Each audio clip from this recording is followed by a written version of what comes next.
maybe this show. But finally, we got someone to come here and share their expertise with you. We're excited to have them. Ladies and gentlemen, we got Brad, Robin, Kevin, Rob, and Gabe! Get out!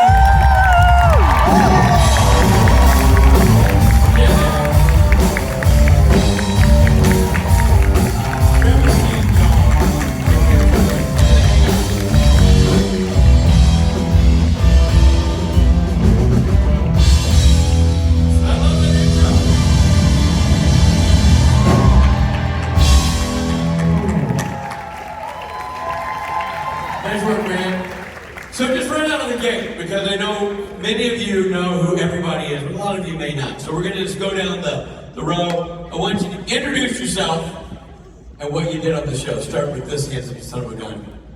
I'm Kevin. I was first AD for all 15 seasons. I directed 2 episodes, and I'm the co-producer last season.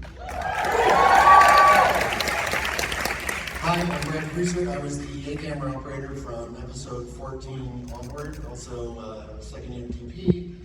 Did about 10 episodes as a DP, and it was a great experience. Hi everyone, I'm Robin. On set props for pretty much all of them.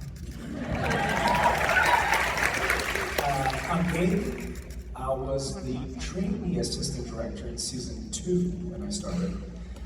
And I was the first AD in season 12 by the time I left. So I did all the assistant director roles through 11 seasons.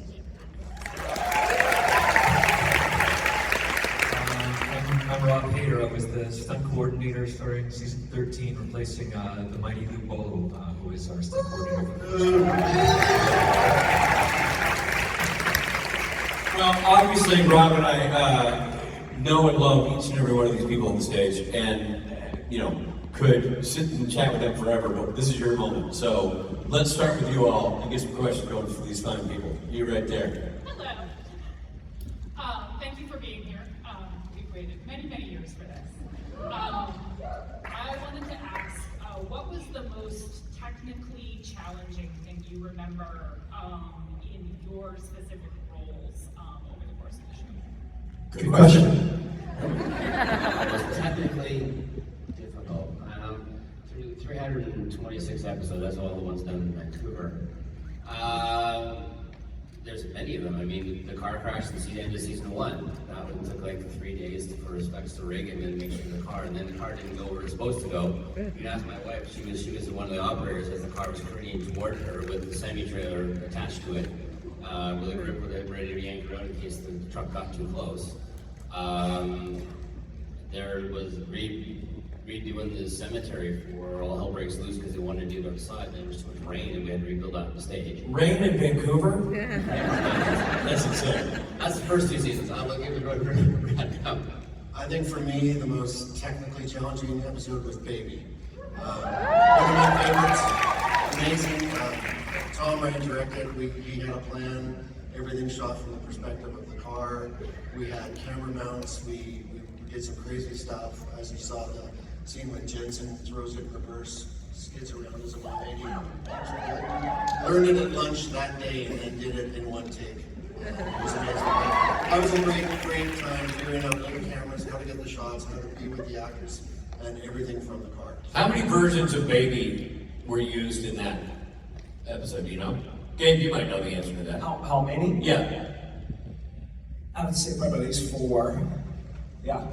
Because they had, and let's go through what that would have been, because you obviously had the driving car, but then you have the one for the window, but is that a different one than the blown out window version? There was, well, I was sorry to skip briefly over Robin Williams because I was going to say that Baby was also the most challenging thing for me because it was the very first episode that I was the first assistant director for the entirety of the episode.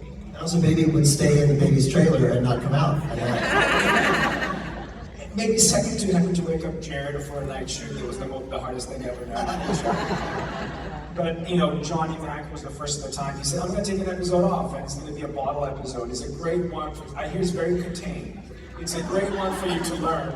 I'm like, okay. And then it was Baby, and it was so hard. But anyway, we had, I think, 4 cars, and they had to be divided in different stages. So we had the blown-up car, and one that was just rigged with cameras, and one to do free driving with cameras in the back seat, and so on. So the planning was unbelievable. But I knew it then, though, as we're shooting, as hard as it was, and I'm like, I'm just being part of something that's going to be historic and iconic. He knew it then, and I'm very proud of it. Excellent. Robert? Yes. Dealing with everybody. Yes. No, I guess really, some of the props I really didn't like. The angel ones, they were awful to deal with. Why were they awful? Well, because we had the real ones, which were fine, beautiful, shiny, lovely. And then the rubber ones, it was a really difficult prop to build to make it look like the real one. And then because it's cold and rainy in Vancouver, when they would drop on the ground, they would shatter. So they would just break constantly. So it was just a really difficult thing to kind of keep. And we used so many of them. So many of them. So yeah, that was fun. What are they made out of, really? They're metal. They're metal. The real ones are metal and they're beautiful. But then the rubber ones, which were plastic, they would, as soon as they would land on the ground because it was cold, cement, whatever, the tips would break and then you'd have to make more, but then the person that chromed them wasn't chroming things anymore and then you had to try and paint them. It was, I love that. So many fans make angel planes, and now you realize Exactly. it's such a nightmare. Yeah. All right, Rob Hayter. I'd say, I mean, for our department, the fights and the action are kind of the priority, but one of the most technical fights we did, of course, was the one where in Jensen's episode he directed, where he was also starring in the hallway fight, it was quite an adventure. And so we get limited practice time with Jensen. It's really good. He's super competent because that's helpful. But all of those specific beats, we were endeavoring to make that shot all into a one sequence. So all of our guys came in and we prepped it and we pre-visited and we did some instructional with Jensen, and we weren't sure if we were going to be able to actually get through it on the day, and then we walked in there and it just all came together and on all the little technical components, and of course we had Brad on a camera, and he found all those great moments inside of the fight, and it just turned into a little bit of poetry, so that was kind of one of my favorite technical. I have to give Rob some credit too, because on a show like Supernatural, you don't have a lot of time. Like, I did The Boys, you know, and we did like a 2-week stunt rehearsal. Like, we don't have like. That's hilarious. Yeah, exactly. So I remember I just posted this video on my Instagram that you choreographed the final fight between me and The Boys, and it looks really good. And you taught me that in like 20 minutes, you know what I mean? Like, and it's a skill as the stunt coordinator to do that and to make someone like me look like I can hit people who look like that. In a short amount of time, it's very impressive what you had to do. Well, that's the thing. I mean, these episodes, we're doing one episode at a time. So we take 8 days and plan it, and then in that 8 days, that stunt can fall anywhere in that time frame. So it gives me very little time to rehearse it. So we 8 days to shoot. And in that time frame, if we're building a set, it gives them time to do it. But we can't rehearse that set until it's built, which is probably a day before we get into it. Sometimes less than a day. Okay, over here. Thank you. Hi. Hi. I'm Anna, nice to meet you. So nice for you to come and talk to us. My question is specifically for Robin. I'm interested to know what your job entailed at Supernatural. Were you on set? Were you also making props, or were you just handing them out to the boys to break? Or Tying them to chairs a lot. I specifically was on set, so I was the one who, my job was to hand out props, get them back, fix them, but the continuity too of like the episode, each episode, which then became kind of the continuity of the lore of the whole show, because there's so much, and I'm really thankful for SuperWiki, because everything, so I use that webpage a lot. Well, there's one part of your job you left out. It's not like a part of your job, but it became your job. You were the off-camera reader for everything. So Robin had the script in her hand, and any character that wasn't present in the sequence, phone call voice, or somebody calling from another room, Robin was everybody else in the script. Yes, but that was my job. No, but it was in your time. It was just an unspoken rule. Okay, over here. Hello, I'm Heather. I'm from Edmonton. And my question is, I'm wondering what some of the more disgusting special effects were made of, such as the skin that the shapeshifters shed, or the hearts that the werewolves eat, things like that. Okay, okay, anybody have that intel? What would it be? Kevin? Kevin. Okay, maybe you guys know what the content was, when it was an edible body part or something like Yeah, that. like a gross like skin that someone would Peels off. manipulate. Something of those things. I mean, most of them fell through Robin area from a bucket or somewhere. We went through a lot of blood, you know. For me, when I directed my first episode, one of the more disgusting things and we had to plan out really well is when Jared actually gutted the hellhound. Because he's going to be doused in a bunch of black goo. So it basically had to make sure we had a 1-3 camera setup, which I made effects, special effects, build a rig so we can actually not see any of the legs and holding it up. And it was only like 18 inches above Jared when he had to slice it. So we had all the cameras angled around, one for the goo going on top of him, and one for a close-up at the end. And then basically, we had basically one more shot after that.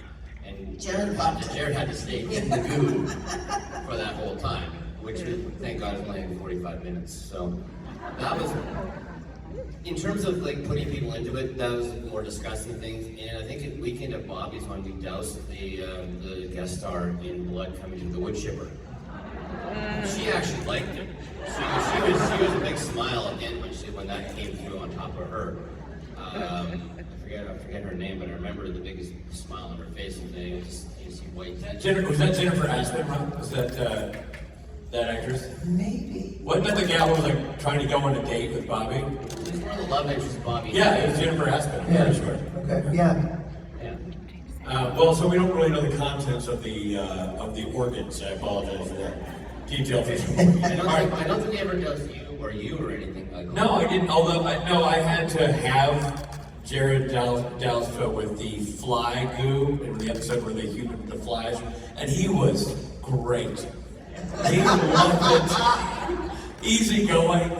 I just hopped right in there, didn't say anything mean. All right. I had some gross stuff when I had like Misha's tooth in my hair, and Misha exploded. I had weird gooey shit in my hair. That was the closest thing I think I had. One of my favorites is when we, Mark Shepard Crowley takes care of an offender for Ruth and blows him up, and Ruth, We're wrapping up. all over the wrapping room, up. and then we fired a blood gun right at Ruth's face. And it was a white apartment too. It was all Yeah, white. everything was white. That's something you don't want to get. You don't want to do that twice. We're only doing this once. Yeah. Because that's gonna be a bitch. All right, over there.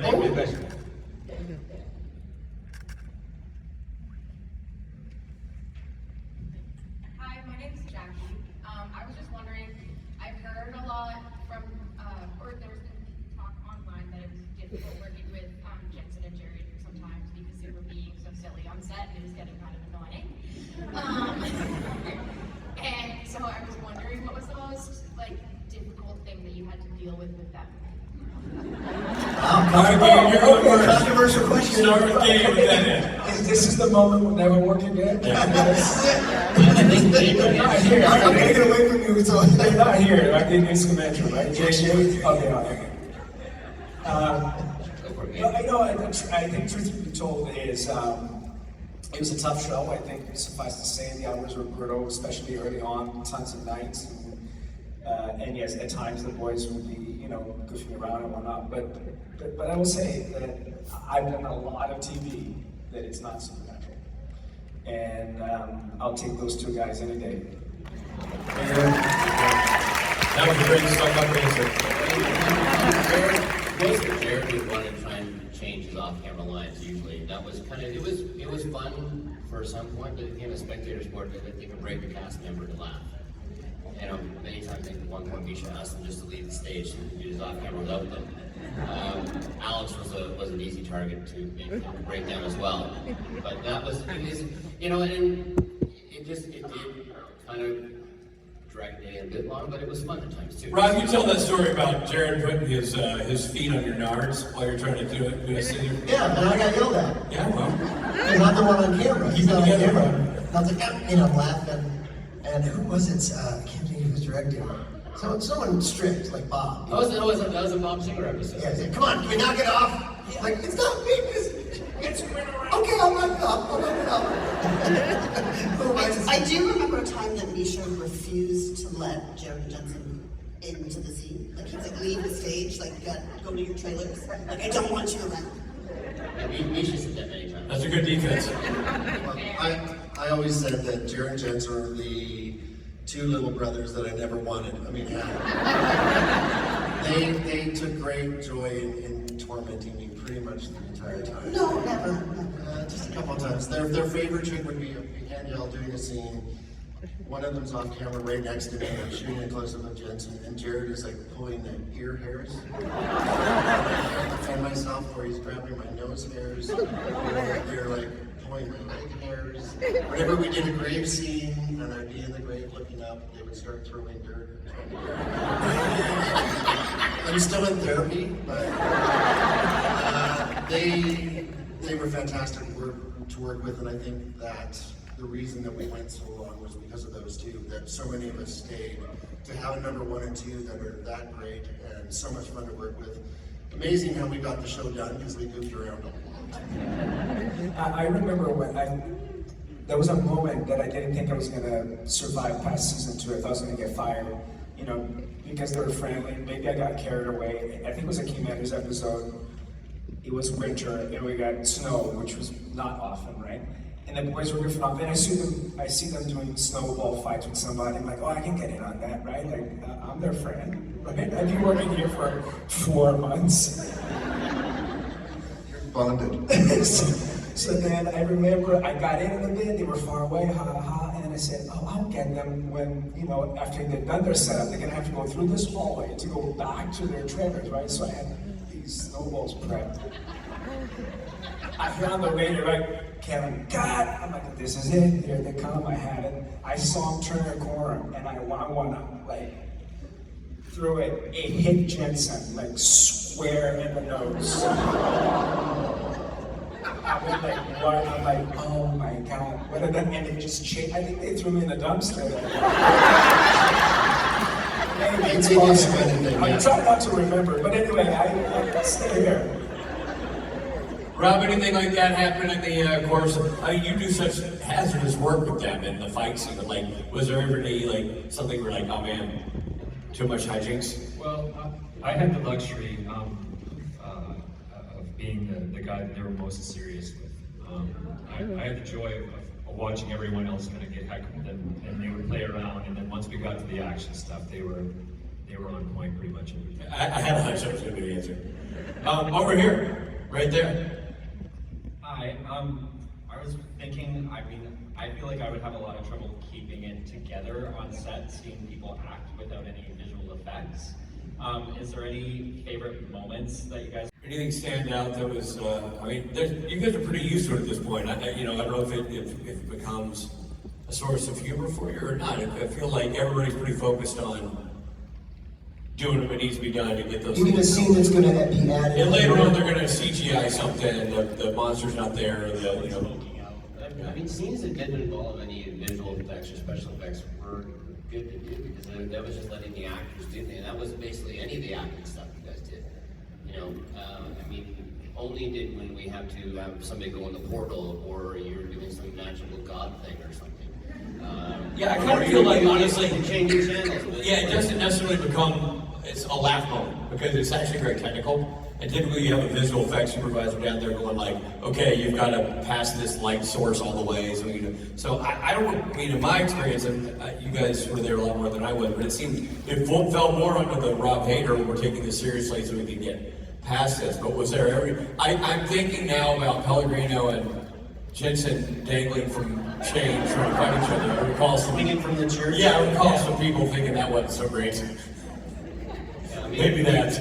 I mean, I think it was Robin who coined a supernatural dinner theater when we were doing passing the blades around at times, because it'd be a visual effect at some point. Right? Pause, somebody puts a blade in, pause, put the bloody blade in, pause, put the, it's like we did that, it kept going, and then of course, through in post, they would make it all look good with visual effects. But scenes without any of these stunts or special effects is why everybody's here. It's the drama of the story. It's the story of the two boys, the story of Bobby, it's the story of everybody, like this, the phrase, family doesn't end in blood. Those are the acting scenes. That's why everybody's here. And that's why we're still up here talking about it 20 years later. Amazing. Over here. Thank you. My name is Speight. Thanks for being here and also for being on the Enriching podcast to talk about the behind the scenes stuff. I was wondering that if there were any moments in the show where things really weren't going to plan and you had to pivot quickly to kind of make things work. Oh, yeah. What happened? Yeah. We have any pivots? Maybe in Kevin's episode, mine were like just perfect. Liar. Well, I'll tell you a pivot that I remember. I was very young on the show, but he marked me as a huge pivot. It was the season finale of season 2, where we're going to Border Town. And I think it got flooded and completely inaccessible. And I remember Cyrus contemplating shuttling the Korean helicopters from Crew Park to set. That sounds affordable. Sounds cheap, right? Of course we didn't do that. And then we pivot to do the entire forest cemetery sequence inside the stage. And we're there, I think, for a week. And then, it was a training. It was a third by that time, but it was like, oh, this is nice. We'll never have to do woods again outside in the rain because this looks so great. This is going to be a standing set, right? And then we never did it again. Back to the rain. Robin, you got a pivot story? Any pivoting? Nothing is really coming to mind. But part of that same episode, again, pivoting to do that inside, we only had Jeff Dean Morgan for a very small window. And that window happened because we had to do his stuff on visual and on blue screen before we actually shot the elements, which was a complete, opposite of what we normally do. So Kim and I, at the time, had to work on exactly the shots that we needed Jeff Dean for, shoot his elements, and then recreate the background place when we did the stage stuff. So that was a big pivot there. One of the directors we had to pivot because Jared had broken his wrist, so he had to get surgery. And we thought, okay, the surgery's one day. We gave him that day off, and then extra days to kind of get over the anesthetic area. He came into work, and he was still out of it. The anesthetic was still in him, and he couldn't. So we had to pivot to redo everything in Ladner, bring in a crane. That was the day we drove over Blue Vancouver with a bus, and a bunch of other stuff because Jared just wasn't able to work. He was still, suffering, recovering from surgery. That's a big pivot when you have to do that kind of stuff. And I think harder. I could probably think of a lot more, but. Well, we had a lot of weather that just would throw us off. But I think the most memorable one was the year of the windstorms here in Vancouver.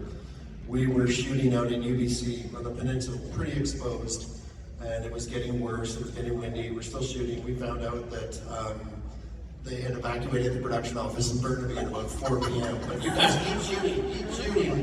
We had a stack of plywood fly off like a deck of cards and was landing on the street near where our crane was. We had a metal door blow off from a construction site, and very close. Lamb almost killed a dog. A woman walking her dog, and one of our lights blew over. And then finally, Kevin called the office and said, "Look, this is dangerous." So finally, it's like, "Okay, we'll go inside and we'll wait it out." Wait it out. It's not getting any better. But by the way, that was also the year BC Place with an inflatable roof that popped.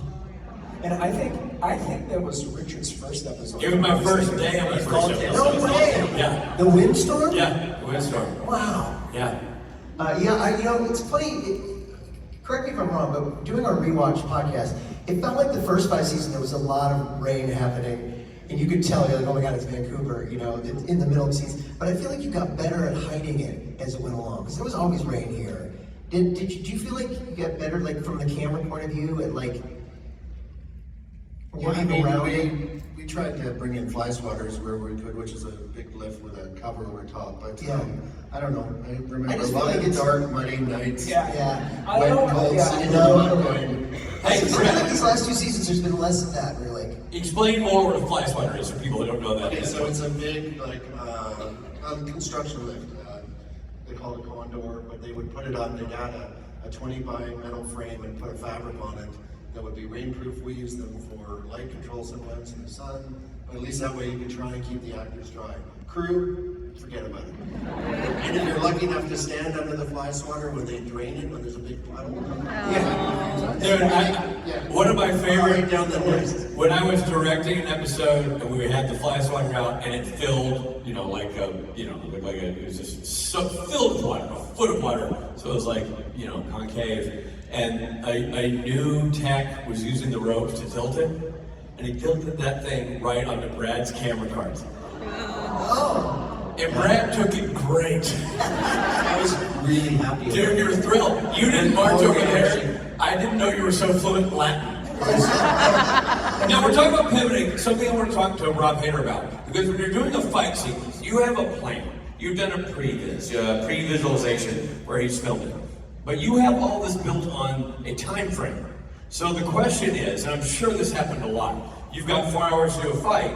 Now here comes Kevin and the director going like, we have 2 hours to do the fight.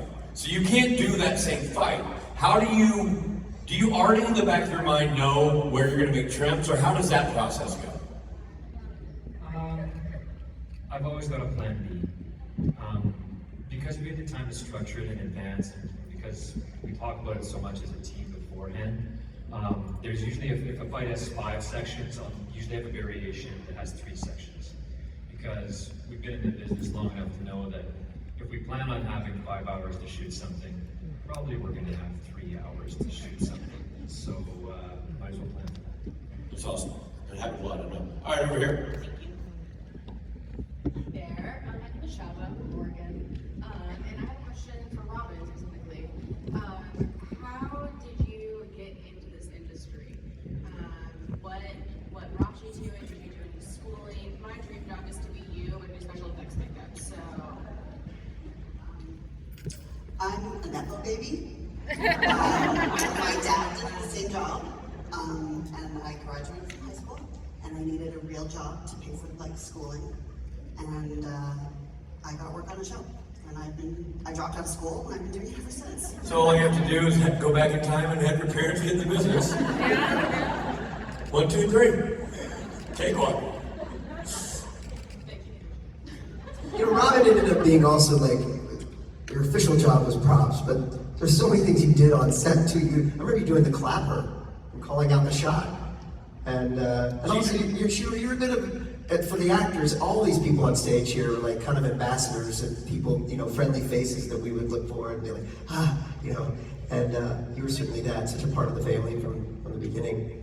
But that's what I always thought was cool. You could kind of do anything. Yeah, I'm a bit of a jack of all trades. I've been doing this for a very long time, so I've learned different departments' jobs, and so I'm always whatever gets us through the day fastest. So if you need me to hold a light, if you need me to do a slate, I'll do it.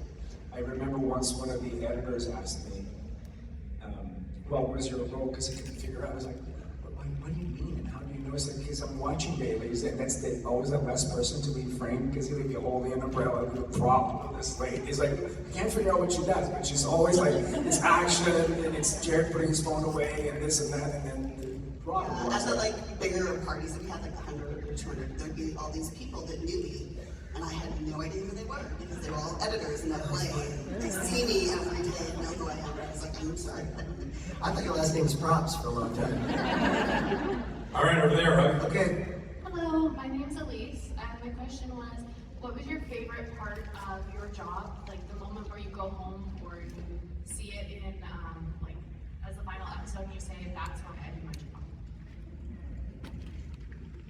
Good question. I think for me personally, I think the best part, when I was going home after they shoot, literally I just was happy I survived, to be honest. And then I made the day, and then I was alive, and then I still had a job. But I will say this, as time goes by, And I mean, look at this, right? These things take a meaning and a life of their own. And I've been really fortunate to be a part of this. I also been really fortunate to do other great shows after this. And I joke that, you know, if my career was to end right this second, you can never take my name away from certain things like Baby or episodes I did at Riverdale. So to me, that's the moment where all is worth when you talk about legacy, and it doesn't matter how painful it was, the name is there, you're attached to it, and that you're part of history. For me, it was almost every episode guaranteed we would have a 14-hour day, all handheld fight scenes. Guaranteed, every episode. And some of them were pretty intense, and some of them were more than just one day, but I had a sort of a habit that at the end of the day, and we've wrapped, and I'm walking through the studio and the lights are on, there's still a residue of smoke in there. I would just stand on the set where all the mayhem had happened earlier that day, and just be like, wow. But for me, it was just as important as getting paid was to see the final product, to see the work put together and be proud of what we did, and the fact that it's lived on in this legacy, in this family is amazing, and I'm super proud to have been part of it with some amazing people. For me, it's also the final product, and also, you know, Bob also made sure the writers didn't give us long scripts, so everything we did schedule and shoot did make the final product. So you're not saying, oh, there's that whole sequence gone. Why? You know, we were able to see it all, and when it was on screen, with all the effects and all the sound effects and all the elements put in, that was the more gratifying thing to see how well it turned out. And again, that's why we're all still here today. We're talking about this because, you know, 327 episodes later, you know, it was a great feeling to do all that and be part of this. I mean, I'm never going to be part of another show that's for 15 years. You know, never. That's not going to happen in this industry. Lightning in a bottle. Yeah, and especially with seasons that are 23, 24 episodes long, you know, that just doesn't happen anymore. That was tough. Robin, you have any thoughts about it? Really, for me, it was the people, like the crew, the cast. It was like great. I mean, we knew it at the time, right? Like in the bottle, we knew that we were part of something special. So, yeah. Mr. Hayter? I was literally talking with this with my wife Selena this morning, and I think the thing for me that's the most pleasure of being part of it is that, you know, I have a history in doing what I do, and I feel like I'm strong at what I do, but I'm in the middle of a team of all these people who have these elite level skills in their own areas of expertise, and they're all applying it together to this one thing. And when you get all of these people in the same goal and the same orientation, and bring all these fantastic skills to the table, and you're there in the middle of it, and you're realizing that you're all working together for this one thing. It's just every day you get a chance to do that, and you get to work with these wonderful people. And I just think that's the biggest thing for me is the people. It's the family that you build as you go through this process. You're here, sir. Yes, sir. Thank you. Just wondering, is there an episode where maybe you would have done things a little differently if you could go back? Like, for example, the future episode, season 12, like, you know, something where there's maybe some technical different things and maybe things would go a different way or whatever. Any episodes you, in hindsight, oh, I wish we'd done something specifically different?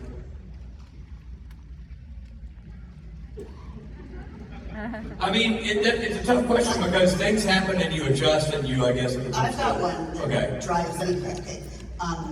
Castiel's first entrance scene, which is a wonderful scene. But they use the demon killing knife on him, and it's the prop one that was retractable, and there's a hole in the bottom of it.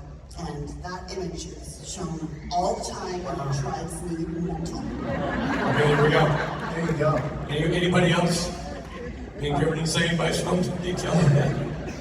I remember this scene. It was a fight sequence. With two women in an arcade, I think.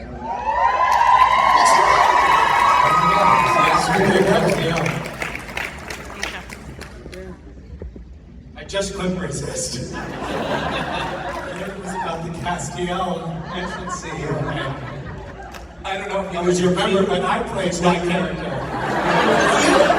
This is the first time you've actually looked at them in the face and talked to them. I know on set you're Well, I know we had a rule on set that they weren't allowed to make eye contact. Well, It's actually, it is nice to be able to look in one another's eyes. Stared off in the distance, you know, every time I saw you that day. That's right. Not everybody's afraid to answer. Great. I almost died when you arrived. The sparks almost lit my hair on fire. Is that right, Brad? Did you hear that, Misha? Brad said his... Your spark entrance almost set my hair on fire. I had the flammable product on that day. Well, I think the takeaway there is different product. Brad, as you can tell, he has very carefully coiffed hair, but he uses kerosene. It smells good. The scene was very daunting for me because there was like the squids going off, which is surprising, but my character was supposed to act like nothing was happening, like he was unfazed by everything. And they spritzed my hair right before we shot the scene. And I was like, what are you guys doing? And they're like, oh, it's just a little bit of water, just in case your hair catches on fire. At least you got the water. Yeah. We're dolling ahead of you. Yes, and when we planned that out, Kim directed that when he came in, and it's basically what Kim described it as. He wanted Castiel to come in basically like a Cher concert. So that's why all the sparks are coming out. There we go. Like a Cher concert, that was the reference. If you could turn back time. Brad! I never knew that. Well, that sort of set the stage for the character, I think. Yeah. Thank you for your question, by the way. Thank you. Misha Collins, everyone. Thank you, Mr. Collins. Okay, question. I do on-stage work and backstage work, and I just first wanted to say that I know a lot of the people we see on screen in this show get a lot of love and appreciation, but we know how much of this show is you guys. And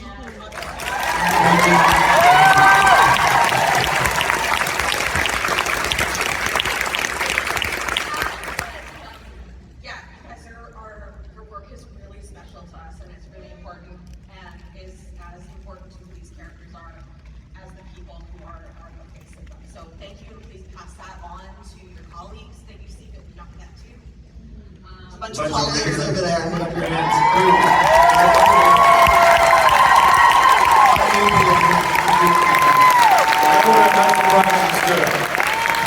Somewhere in the audience here, we have Mike Carpenter, who is the stand stunt double for most of Brad Turner, also stunts in the company. He's somewhere in the audience over here. There it is, right there. Right. Jose? Is that Jose? Jose, stand up, Jose! From the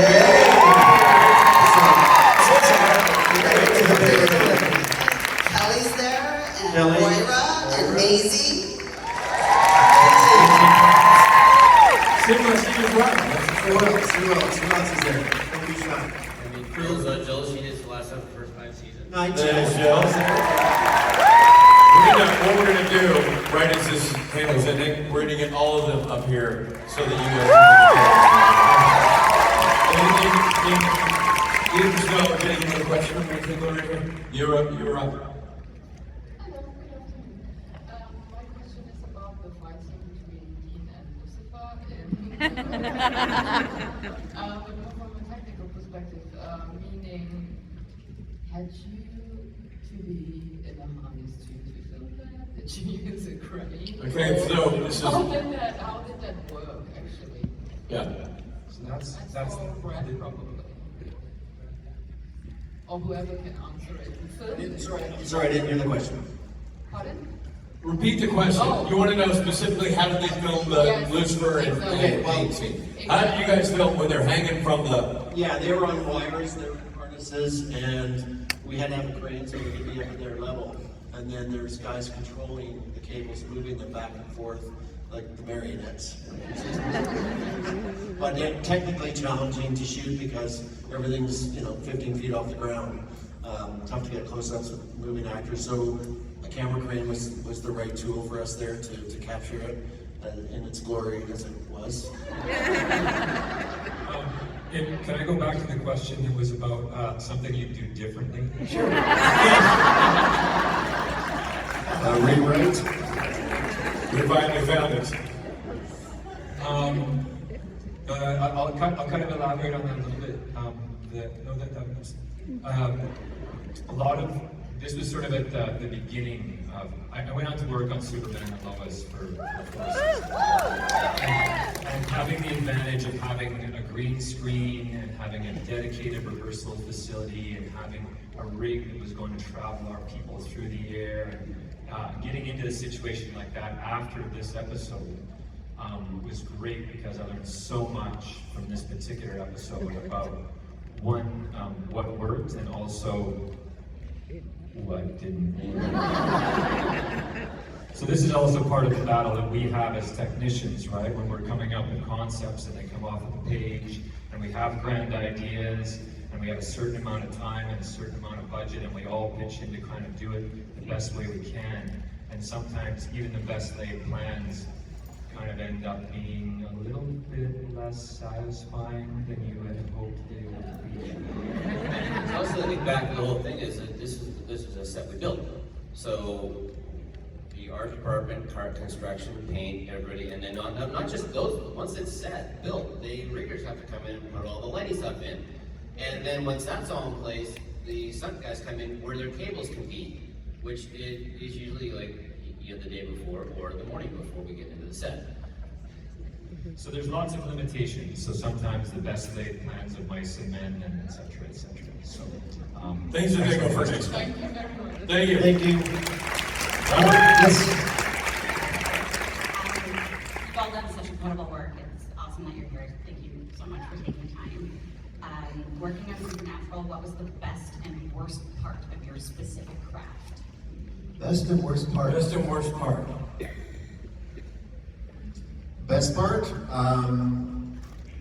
being behind the camera, the actors, I formed a trust with them. They would look at me, I'd come off the eyepiece, and they would look at me first, and know that if I gave them a nod, they knew they had done it. And to have that trust and that connection with them was amazing, because I was there with them the whole time. I got to live the experience with them.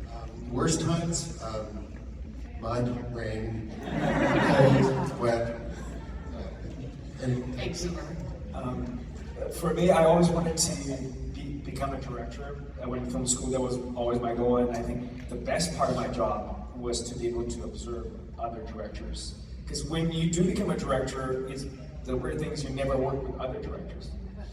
But when I was an assistant director or when you're a crew member, then you get to observe and you learn with them, with their mistakes, and with great ideas as well. So I think that to me was like the best possible film school you could ever have.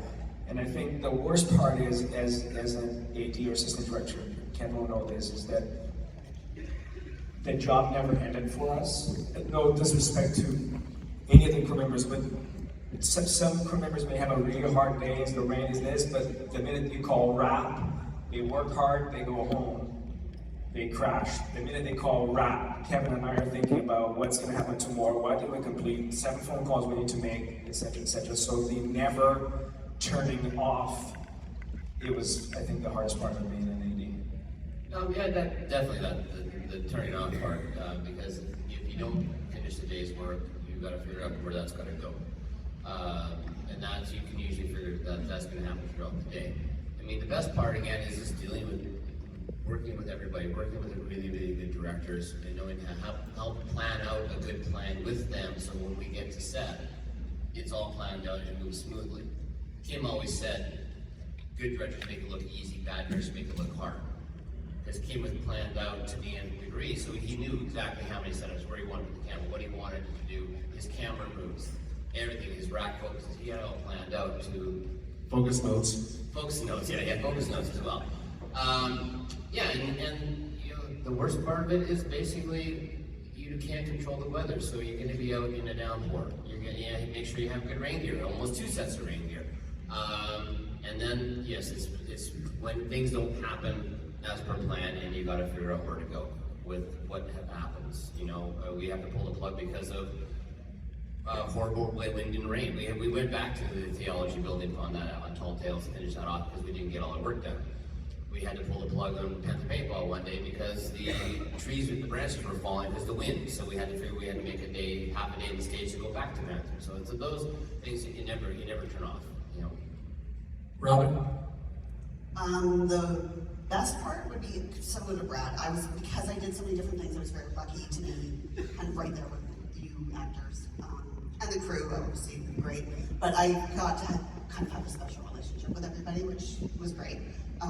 And the worst part would be about 2 weeks after you'd wrap, you'd start having work dreams. And it was just constant. Like, it was like you were at work every day and you were supposed to be off. But, yeah. Mr. Hayter? I go back to the same theme, right? Like the people that you work with and the team and the family that you build on the show, that's really the real gem of it all for me. I think the worst part, and I think folks can appreciate this, is that we spend so much of our time making the show and getting the shots, and getting the schedule, and turning on a pivot, and sometimes our family's at home. We don't get to spend the same amount of time with them.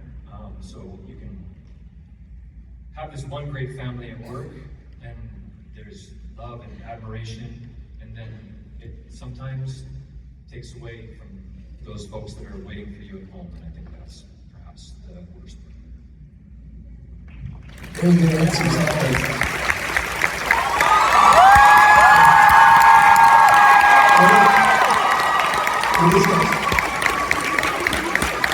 When we're backstage listening to your answers, I think we collectively realized that there's really only one acceptable answer, and that was the greatest part of their jobs was working with us. The worst part about their jobs was working with us when we were drunk. We're saying those stories. Oh, we're not telling those stories? Oh, never mind, forget what I said.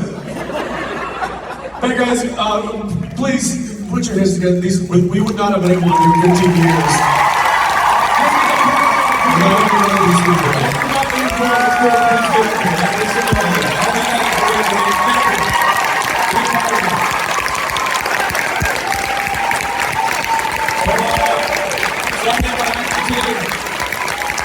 This is a fun one we're going to do right now on the show. You never get it. So excited. Get over there.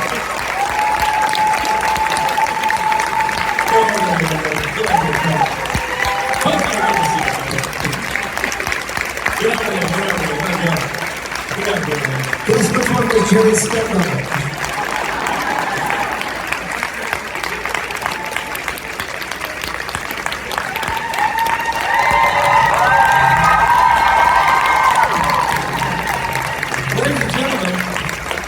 The crew of Supernatural.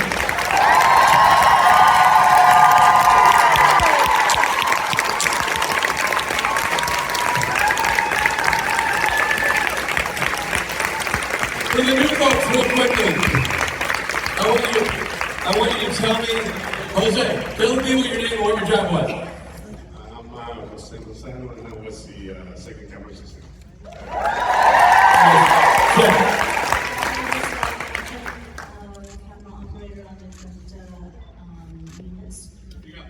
Camera operator. Who are you and what you do?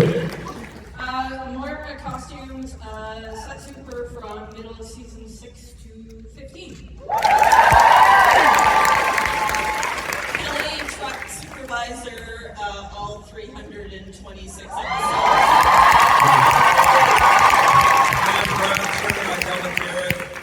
My partner was not Dublin Jared. So. You're the double. Right, perfect. Thank you. She said, "Oh God, that's appropriate." That's Props assistant for the last 4 seasons. And this tells them to go.